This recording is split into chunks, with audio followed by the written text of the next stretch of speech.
তো গাইস আমি ফাইনালি আবারও একটি নতুন ভিডিও নিয়ে চলে আসলাম সিন্দুরমতি পুকুর পাড়। সিন্দুরমতি পুকুর পাড়ের পানির উপরে জোয়ার উঠতেছে। এখানে দেখেন অনেক জায়গায় জোয়ার উঠতেছে,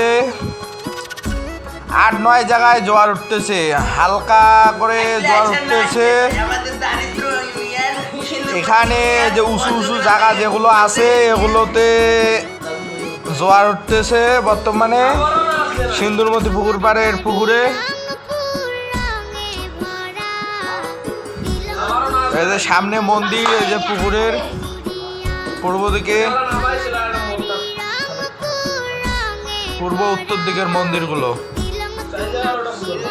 এই যে জোয়ার উঠতেছে দেখেন ভালো করে, অনেক জায়গায় জোয়ার উঠতেছে। এখানে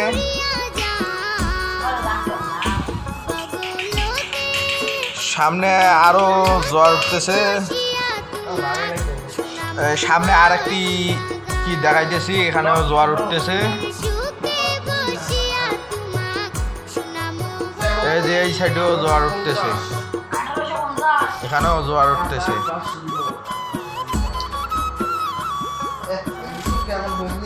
সিন্দুরমতি পুকুরের মাটি খনন করার কাজ ফাইনালি শেষ হয়েছে। পুকুরের মাটি সব সরানোর কাজ শেষ। এখন সিন্দুরমতি পুকুর পাড়ের পার বান্ধার কাজ চলবে।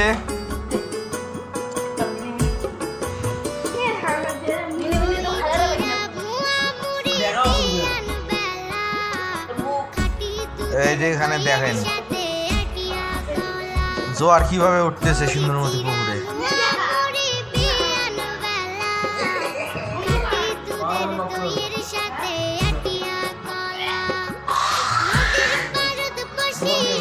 আমাদের পুকুর পাড়ের ঘাট পাড় যে আছে এটা আরো নদী করবে, চতুর্দিকে ঘাট পাড় হবে।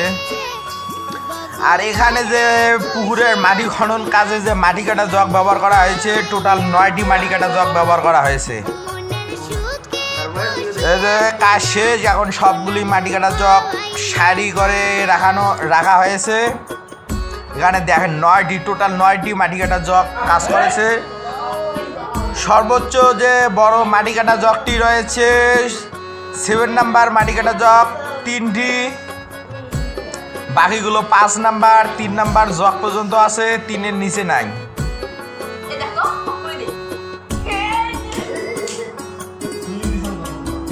এখানে 7 নাম্বার জগ পর্যন্ত আনা হয়েছে মাটি কাটা জগ।